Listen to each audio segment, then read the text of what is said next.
Hi everyone, and welcome to today's video podcast from ITSS Verona. My name is Edoardo Casarotto, and I will be your host for today. With Ivan Tomasi, Elena Bascone, and Riccardo Bostico, I'm part of the energy security team at ITSS, and I invite you to check our website for very interesting articles and news from the world of global security. And today I am very pleased to introduce you our first host, Dr. Cyril Widdershoven, founder of the consultancy Verocy and senior advisor for geopolitics and country risk. Cyril worked in several countries. He holds several advisory positions at various international think tanks and Western energy firms. Dr. Widdershoven, with his regional expertise in Africa and the Middle East, oversees the Mediterranean energy political risk consultancy. And across the MENA region, he has been heavily involved in the oil and gas sector throughout his career. He has led several energy publications, including North Africa Oil and Gas Magazine, that is now called Petroleum Africa, the Middle East Oil and Gas Newsletter, and Africa Oil Newsletter.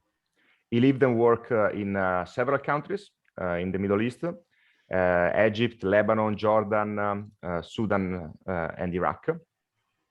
Dr. Widdershoven earned his postgraduate degrees at King's College, University of London, Department of War Studies, and then Master of Art in Middle East Studies at the University of Nijmegen in the Netherlands, where he lives currently, I believe. Cyril, great CV. Thank you for joining us today. How are you doing? I'm okay, and you? All good, all good. So yeah, let's get started. And I think one of the hottest topic in Europe now is the European Green Deal, and the European Commission is pushing forward its green agenda to fully decarbonize Europe in the next decades, and so. So, what do you think? And how do you think this would impact the political stance of Europe in the world and with its neighboring countries, for example, Russia, the North Africa, and so on and so forth? Okay. First of all, I think it's a very necessary deal. We need to see how we are dealing with, let's say, net zero, decarbonization, etc. The main question that I have is, in how far are we going to be able to reach the goals that we are setting? The strategy that I'm seeing is rather aggressive.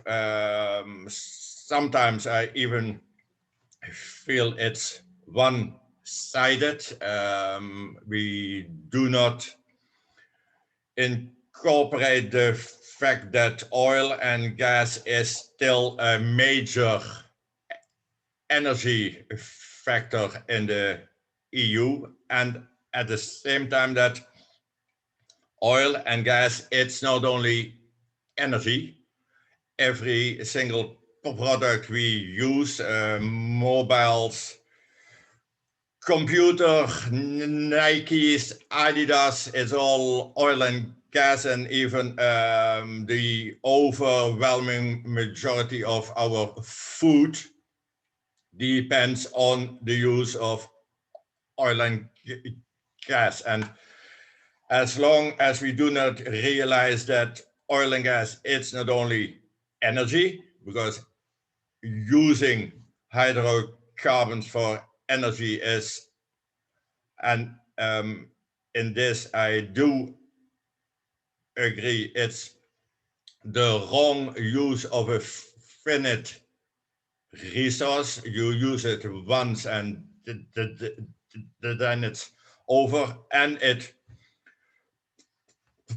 produces CO2, so that's not what we should be doing. But on the other hand, to think that we can reach in 2050 net zero on a strategy that we are employing right now, I think that's a very optimistic approach to an issue that's not that easy. And the main issue is that the other sources of energy, wind, solar, biomass, which is also now an issue, is still not able to cope with the growing demand for energy. And at the same time, our electricity grid in Europe, it's not able to deal with the very vast increase in demand for electricity if everything is going to be put on electricity. The main example is if every car in the Netherlands will be an EV, our national grid will go down, which will mean a blackout in the EU. We do not realize yet that we need to find additional sources. We need to still invest in oil and gas because it's still the overwhelming majority of our energy. And third of all, we need to invest in an infrastructure that does not exist yet. And especially if you look at the EU, the plans are being made by Western Europeans, yeah, the Netherlands, Germany, Belgium. We are more or less almost able to do it. The rest of Europe, yeah, Poland, Romania, Bulgaria, Czechia, etc., they are still in a largely hydrocarbon focused situation, and that you are not able to change ASAP. And at the same time, by increasingly pushing energy producing companies to leave oil and gas and to go into other kinds of energies, keep in mind there's a simple issue. You are only able to invest in something new if you are making a profit that makes it able to do it. Renewables, wind, energy, look at Germany, the bill for the consumers, well, the cost price for energy, for wind energy and for solar has gone down. The bill of a consumer in Germany has gone up. And that's largely because we are still needing a hell of a lot of subsidies to implement the projects that we are planning. The idea that I'm sometimes reading, yeah, but in Abu Dhabi and in Saudi, prices for electricity are extremely low. Yes, that's true. But most of these projects are state-owned projects. Electricity in that region is already extremely cheap, and the major project owners in the Gulf region are state-owned. There is always a factor that is what I would call the hidden subsidy. A national electricity company in Saudi or in Abu or in Dubai will not go broke because their money comes from the other side, Aramco, ADNOC, etc. So we need to be very cautious and very prudent in how we are setting up the necessary energy transition the next years, and to focus on every single option, not only wind and solar, or now then the hype of hydrogen, because everybody is doing hydrogen, because that is renewable. But to produce hydrogen, the overwhelming majority of projects is just using oil and gas to produce hydrogen. So there's this situation in which we are changing. We think and we pretend that oil and gas is not necessary, but we are using oil and gas and the profits of oil and gas, yeah, Shell and BP, etc., any, to finance the renewables. The margins on renewables is something else than a margin that any can get on a barrel of oil. That's simple. So if we then look at how this will affect the position of the EU, if there is an EU, because we are stating there's an European Union, but Italy does this and Germany does that and the Netherlands does something else, and we are all EU. How this will affect the relationships with, let's say, Russia or Egypt or Saudi or Qatar or the US, there is a increased worry outside of the European Union that what we are doing is destabilizing the neighboring regions, and we do not somehow understand that instability outside of the European Union will instabilize us. It's easy if you are blocking the financial resources of other countries. You are blocking their future. If you block their future, you also are blocking their ongoing energy transition, economic diversification projects that we are seeing. That is not going as fast as we want to. That's also because it's not Europe. They are still emerging regions, emerging markets. They are used to the Dutch disease. Yeah, we have oil, we have gas, and that's easy. And the margins are extreme. Yeah, well, to diversify your economy, look at us, look at Europe. How long is Northwest Europe already going through a transition from heavy industry to IT-based industry? Or how long are we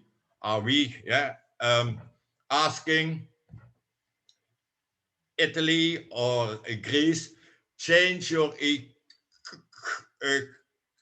economy, become more future proof? Well, if it's already hard in Europe, imagine how it is in regions where the main source of income is very simple. It's oil and gas. And if we are blocking a part of their projected income, we are putting them under extreme pressure, which will affect how Europe is being seen by the others.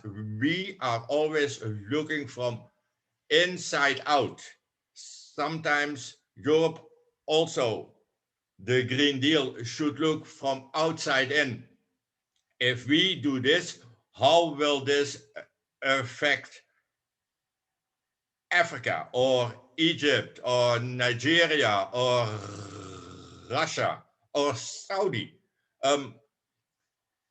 Instability is there and it's already ongoing. Yeah, migration to Europe, it's partly an issue that unemployment is extreme in the surrounding regions of the EU. And also, if we are not able to keep the energy link with North Africa, the Middle East, or Russia, Asia is. Asia, China, and where no one yet really looks at, India, 1.4 billion Indians are growing up and are not looking or are not able to buy a Tesla because they do not have the cash. They will buy a second-hand Toyota, and that's an oil and gas driven Toyota. So the power links, the power projections we had in the surrounding areas is weakening because we are not anymore involved in the still leading overwhelming majority of the economic factors in the regions that are surrounding the EU. And you see it now in Russia. Russia is looking more and more at China. It's not that Russia loves China. They don't love China, for sure not. But if China is willing or needs to take Russian oil and gas, there's a direct economical link that is weakening between Russia and the EU. Yeah. Cyril, great insight. Thanks a lot. This was very interesting, a very interesting point of view. Thank you for sharing it with us. And I mean, you were talking about Russia and how Russia is getting closer and closer with China. So we know that the U.S. administrations are somehow putting the pressure in Germany and Europe in general to cut its energy links with Russia. How do you see the possible choices for the EU would be importing LNG from the States, and Qatar is quite expensive, while Russian gas remains cheap. On the other hand, we know that there's a certain instability in the border between Russia and Europe. So how would you advise the German government or the EU to to approach the Nord Stream issue? I honestly feel that the Germans are not gonna listen.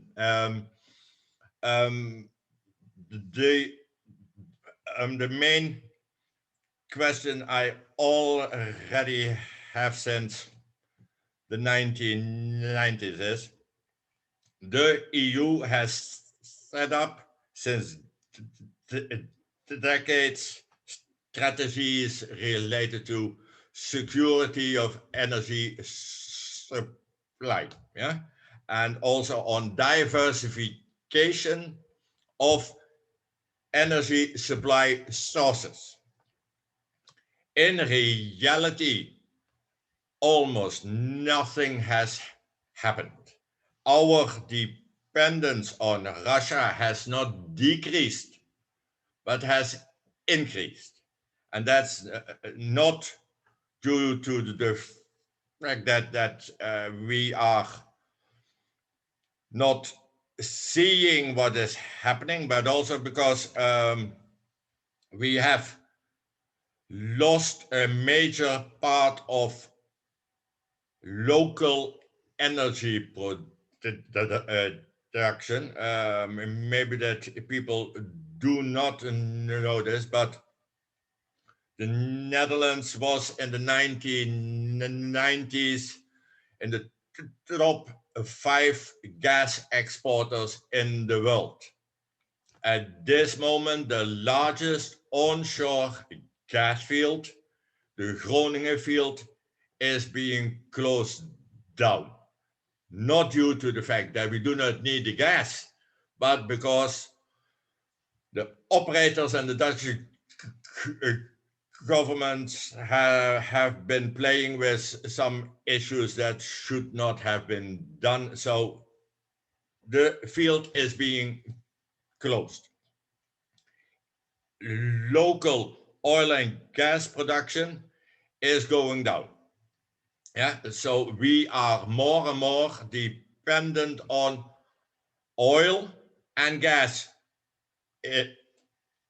imports, and the main oil and gas exporter to Europe traditionally, it's easy, it's Russia, and we have been trying with our mouse to change that approach, but in reality we have been extremely happy that Russia was always able to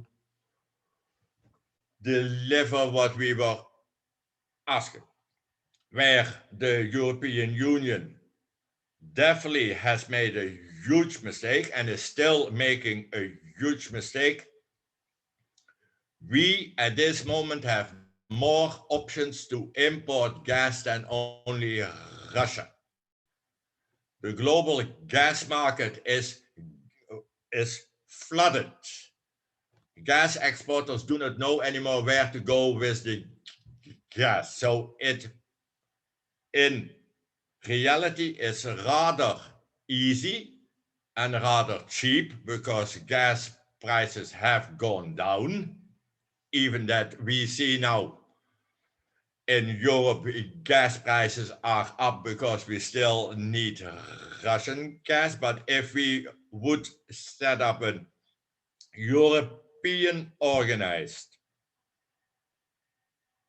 LNG import strategy, there is more LNG on the market than that the market wants to. Yeah, so it's not only Russia, it's Qatar, Nigeria, Angola, Mozambique. Everybody is producing LNG. And the only ones that say we leave gas, it's Europe. So we are not actively searching or setting up a strategy to bring more gas to us. We still will need gas for the next 25, 30 years, whatever anybody is saying, we will need to import gas. And the choice is, do we want this from Russia or do we want it from Russia plus all the other ones? At this moment, no action is being taken. Now, if you then look at what Russia does, Russia is, okay, Vladimir Putin is a grandmaster of chess. Yeah? Vladimir knows exactly how to deal with European approaches to anything. The weak factor in Europe's energy strategy is Germany. Russia, Gazprom, Rosneft, all of them, the major links in Europe next to Italy, it's Germany. Look at the management of Gazprom or the advisors to the Russians. It's former German politicians. And I'm not talking about the mayor of Hamburg. No, I'm talking about the former prime minister, etc., etc. Now, that has led to the fact that, again, we are confronted by a fait accompli in which Russia has been able to build one new pipeline after the other. Germany has been, as the main gas import market, has been willing to proceed with that. That the US has been trying to block it. It's not only because the US is worried about our gas import dependency of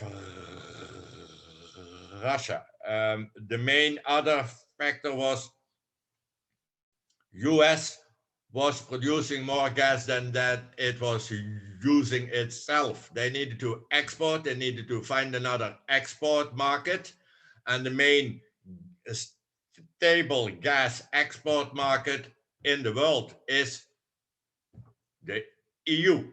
Now, if you are then keeping in mind, we want to block Putin, we want to keep him outside of the EU. If I would be Obama or Trump or now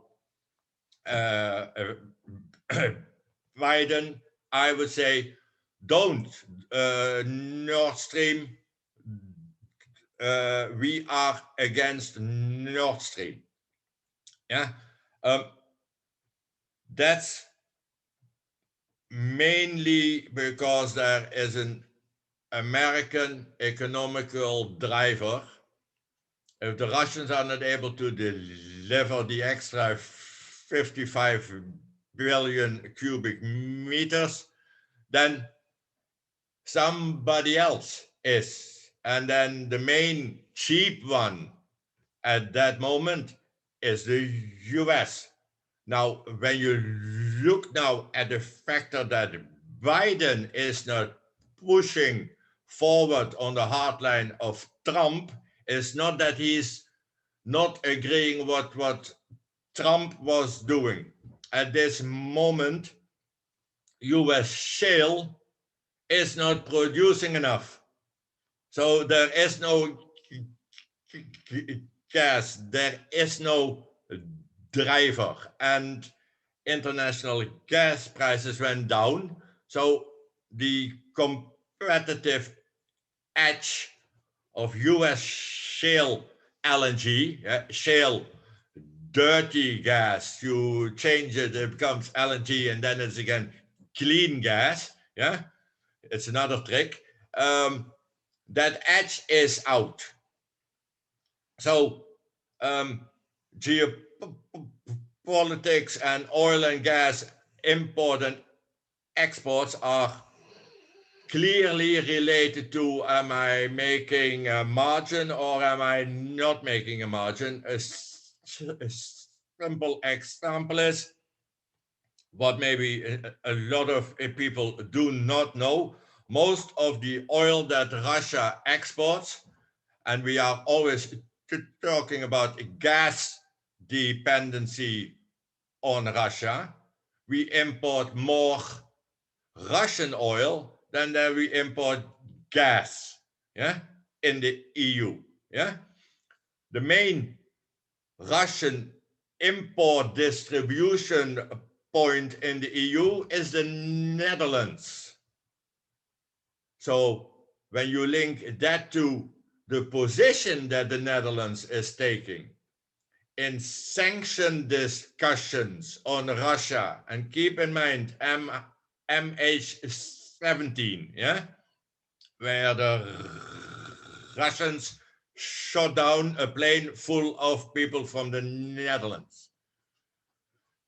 The impact that had has been less than the impact that we know that all Russian oil that is being distributed is coming via the port of Rotterdam. Geopolitics and commercial interest are playing a much bigger role than whatever media is stating. We all talk about sanctions, but we do not put sanctions on gas, and we do not put sanctions on oil. We do not even talk about oil. And if we would like to hit the Russians, we also need to look at, let's say, not only the northern area, but look at what Italy is doing and what Greece is doing. If the gas is not going via the north, it's getting into Europe via the south, and nobody is talking about putting sanctions on a new Russian, Turkish pipeline to Italy or to Croatia or whatever. Yeah, we have a subjective focus on what we are talking about. We do not talk about Nord Stream 1, we talk about Nord Stream 2. Well, we now know Nord Stream 2 will never be filled fully.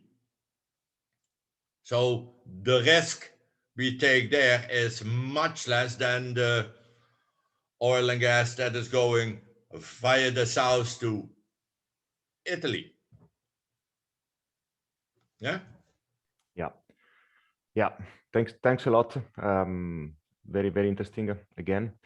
So yeah, you were saying about the southern route of gas and Russia, and I mean, is in all the newspaper in the last year or so, the discussion about what's happening in the East Med. So we know that a few gas fields have been discovered in Egypt, Egyptian water, Israeli water. There's a big discussion and there's tension with Turkey in the region. Do you think that these Middle Eastern countries and European countries are trying to isolate Turkey somehow, keeping it out of this new source of energy for Europe? And if yes, it is a good idea?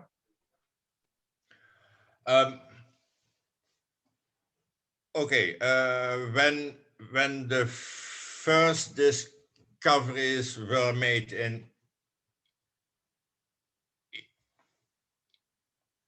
Egypt, I have always been stating the natural gas market for East Med at that moment, there was only one, and that was bring the gas to Turkey. Yeah. So regionally, the most feasible gas market and the most growing gas market at that moment was Ankara. Ankara, Istanbul. Now, keep in mind that at the same time, a certain issue happened in the region which was called the Arab Spring or the Arab Winter, and Erdogan chose for a certain side. That decision has been pivotal in the position that certain parties in the Middle East and North Africa have been taking.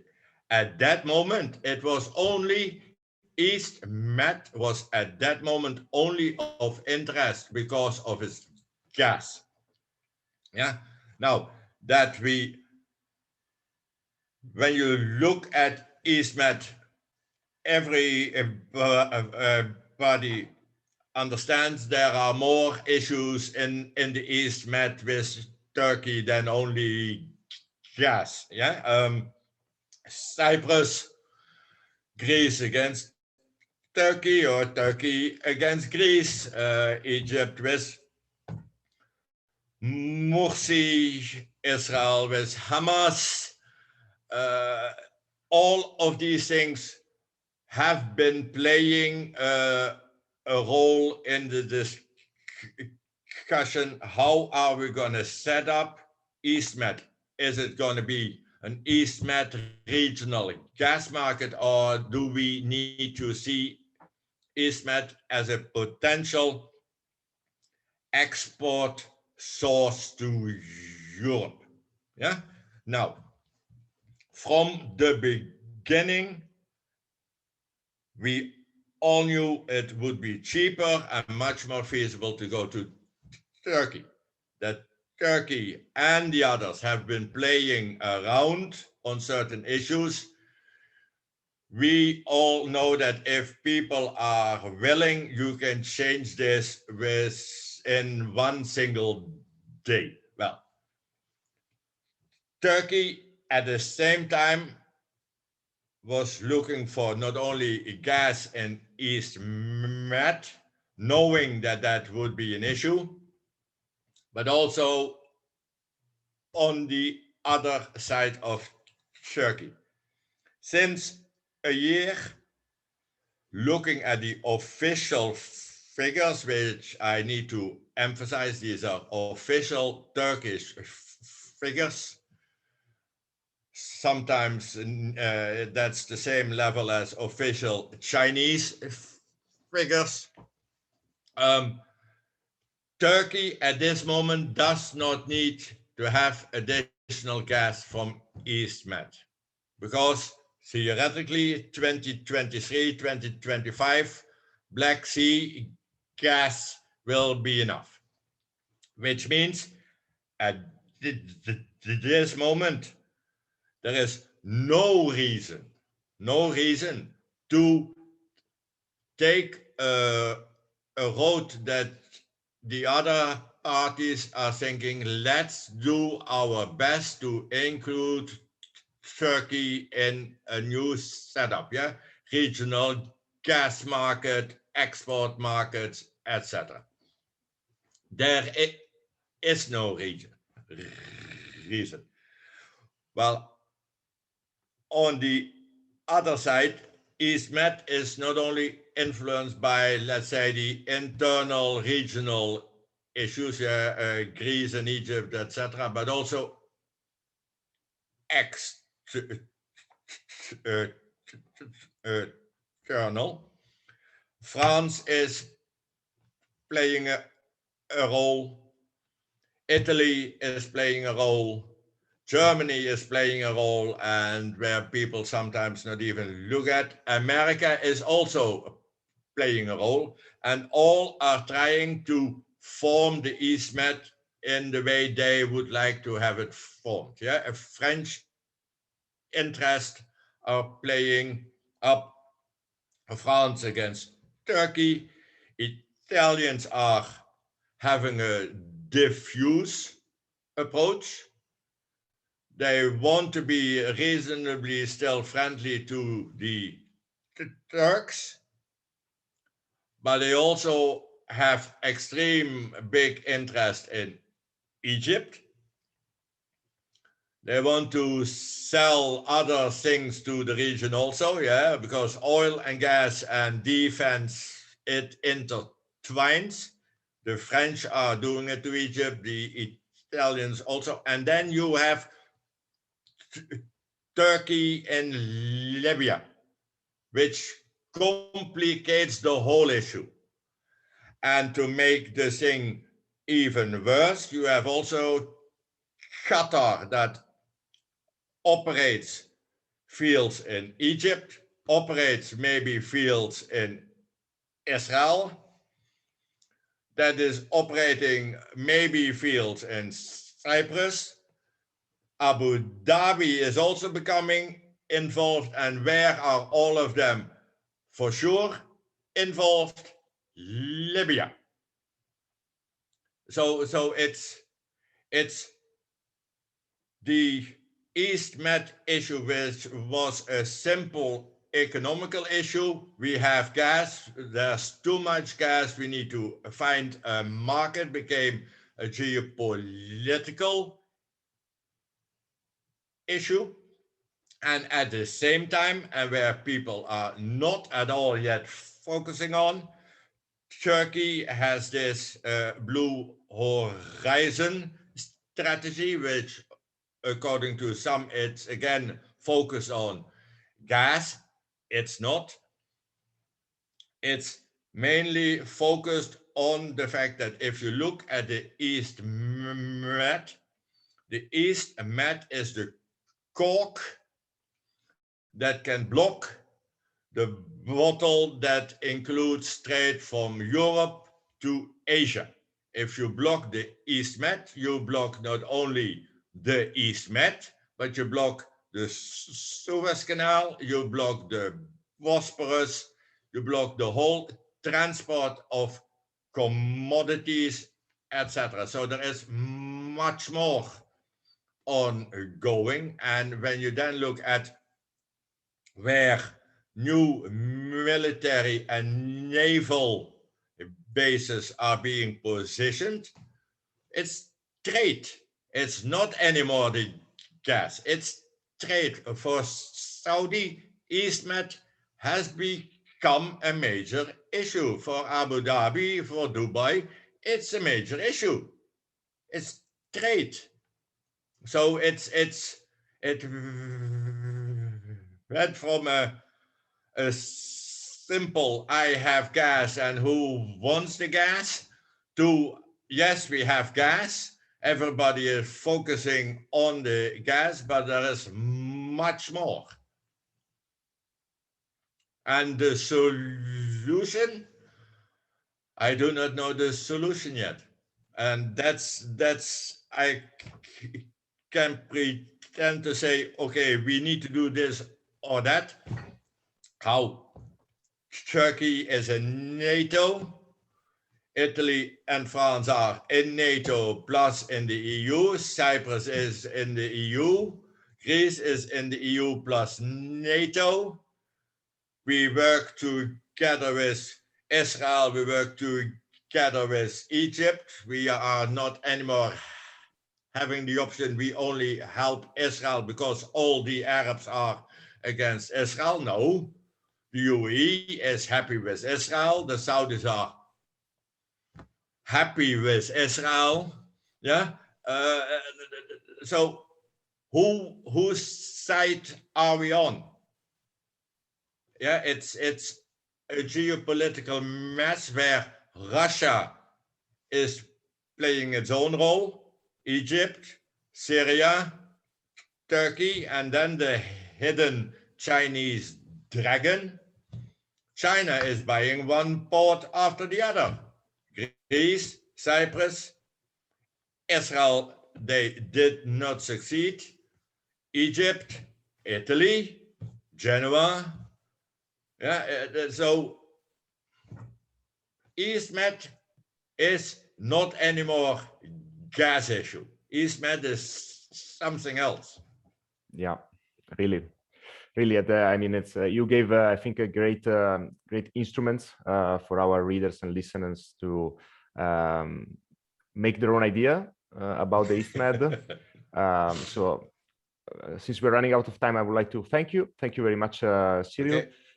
It was a great pleasure to have you. I think you gave us very good insights, very direct view, very interesting point of view. So it's been really a pleasure, and we are looking forward to have you again. And thanks to everyone who's listening and watching, and see you at the next episode. Bye, everyone.